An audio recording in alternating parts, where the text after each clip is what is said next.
Hey, what's up, y'all? Welcome back to an Alt Factuals video. So this video was the main course of the video that I just released, literally either yesterday or the day before yesterday, whenever I decided to release it.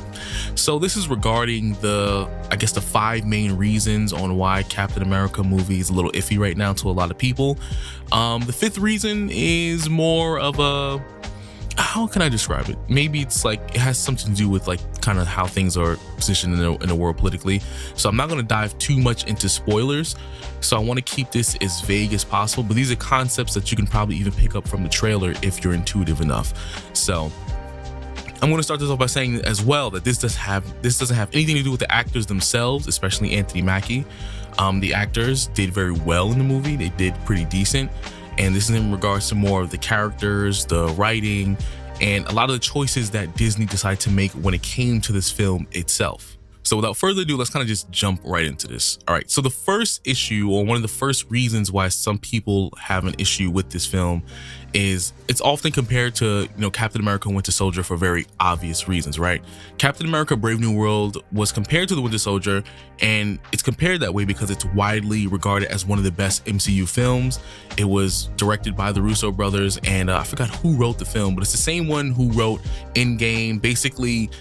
I forget the name of the writer. I'll post it on the screen, but it was the same writer. And the Winter Soldier succeeded as this super cool political thriller with a tight story, had really good character arcs, and in contrast, the Brave New World is trying to replicate this, but in a lot of ways fell short. It feels like it lacks some of the same level of tension, while it doesn't really have the same stakes and emotional depth, leaving a lot of fans disappointed. And don't get me wrong, I'm one of those people, I'm in that camp where I think the Winter Soldier was the best MCU film in terms of it was just solid. It was consistent through and through, and I enjoy it. I rewatch the Winter Soldier all the time, every time I get a chance. If I'm on a plane and it's on the plane, I'll watch it.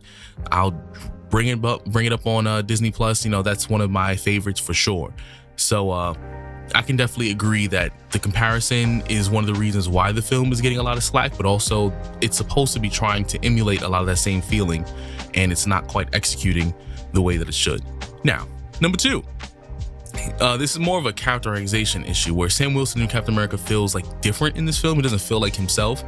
So we know that Anthony Mackie's character, Sam Wilson, has this little bit of charm, humor, and he doesn't take himself too seriously. Even in the most serious of moments, he makes things a little bit more lighthearted in a very specific way that feels genuine to him as a person, while still he understands the gravity of the situation. But it seems like in this film, he came off as a lot more stiff and overly serious, and it felt like his dialogue was a touch forced and exposition heavy. So that's one of the reasons why a lot of people feel the way that they do about the character as well, because it doesn't feel like him. Even up until, The Falcon and Winter Soldier, we saw a lot of that humor between him and Bucky, and even when he realized how crazy the government was when they treated Isaiah Bradley the way that they did, it still didn't corrupt him as a character. He still was himself. And I feel like ever since he took the mantle officially, it was as if I can't do this anymore. I have to be serious. And he has to come to terms with the fact that he is not Steve Rogers. So it feels like it's not him. It feels like he's trying to be somebody else. Once again, has nothing to do with Anthony Mackie. This is more related to the character and how they, directed or chose to have him portray the character. Has nothing to do with any of the actors. But the movie was, it was just kind of, it just didn't feel like him. And also the movie also introduced too many subplots, and it was very overcrowded, it felt like, in the story. The leader and Sabra were very underdeveloped, and it also left a lot of untapped potential. And I don't know, it just felt incomplete, and also just was Incredible Hulk Part 2. So even though it was technically about Captain America, it didn't feel like it was really his story. It felt like it was a combination of other things. It was doing a lot all at once, and even though the film is just okay, it still doesn't quite hit the mark. It's still enjoyable if you take it for what it is, but in the grand scheme of things and what we've had previously, it doesn't quite match up. And once again, it has nothing to do with Anthony Mackie or the actors. This is more of a writing, character choices that Disney decided to make, or Marvel decided to make. Now, number 3. There are a lot of tonal inconsistencies in the film. I kind of touched upon it when it came to Sam not being himself, but also in reality, wants to be one thing, but then it kind of isn't that one thing. So on one hand, right, it tries to be like this political thrill like The Winter Soldier. On the other hand, it leans really into this over-the-top superhero action, which in itself is not fine, especially with the whole Red Hulk thing.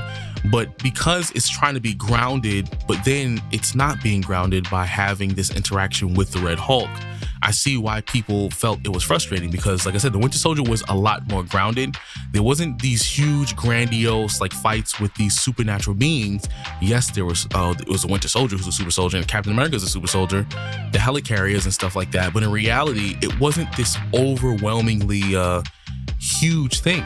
When you think about it, it still felt feasible. It was very relatable, because Captain America, despite his power set, yeah, he's a super soldier, but he's not like Wanda, who can manipulate reality on a multiversal scale or has chaos magic and Doctor Strange. No, it's supposed to feel a little bit more espionage, more relatable, more ground level, but the film just was trying to do that and something else, and then it just didn't quite work, and sometimes it felt disjointed, and it juggled too many ideas. So it just didn't feel right. And especially with the reliance on the connection to other MCU projects, and it kind of diluted the focus on Sam.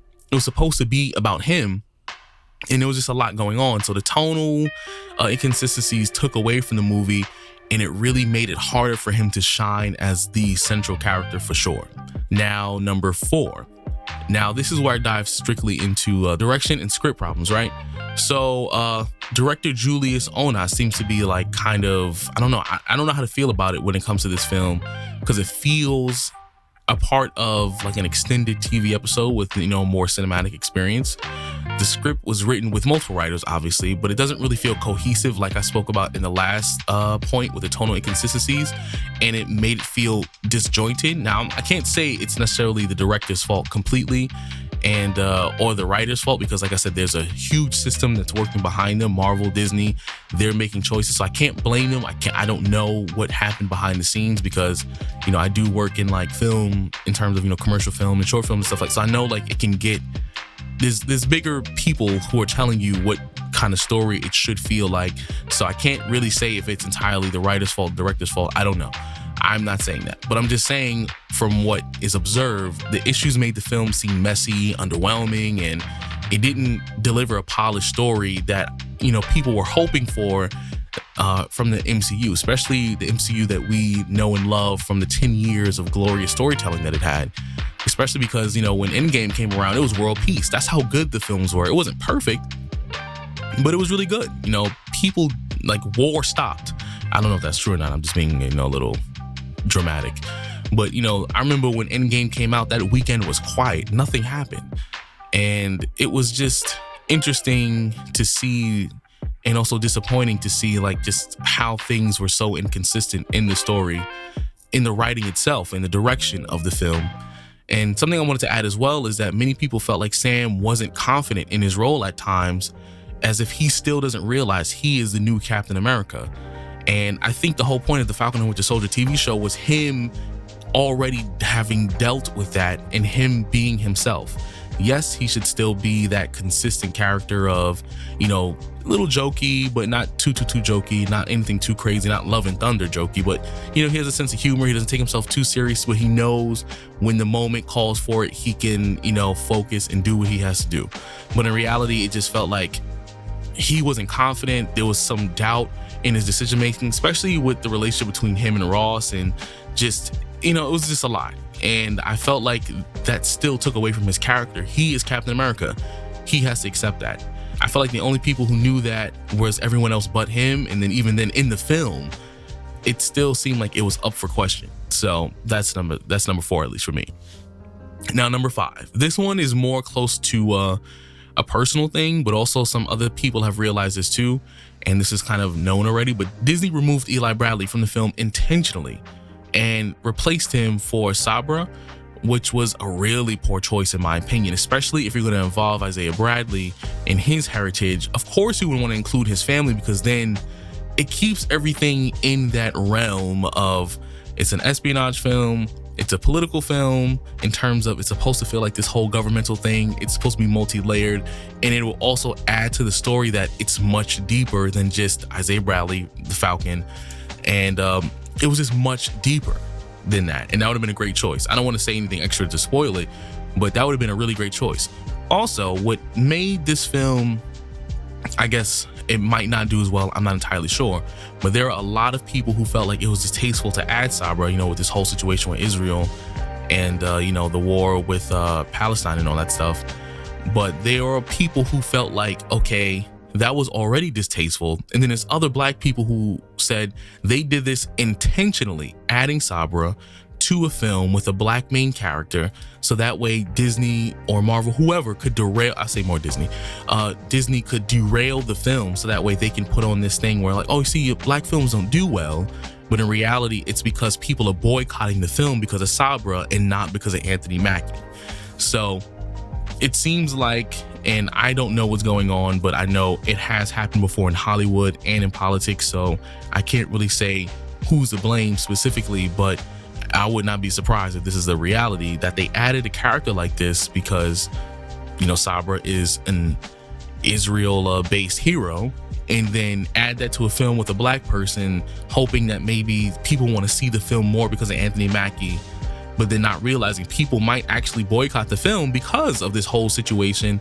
And now, even though Anthony Mackie got paid already, his reputation might suffer a little bit in the film, and they're going to use that as an excuse to say that, oh, people don't support black people in movies, when in reality they were boycotting something else that was completely not related to him. So that was one of the reasons that I think these are 5 reasons that people had an issue with the film in itself, but the 5th one is closer to something that I can see happening, and the other ones are more of a mix of what people have said, how people have felt, and also just maybe, some things that I've noticed myself. But let me know what you think in the film. I'm not going to really give my opinion in this one because I want to kind of talk about a spoiler version to kind of give you an idea of how I felt about it. But let me know what you think in the comments, and I'll see y'all next time. Peace.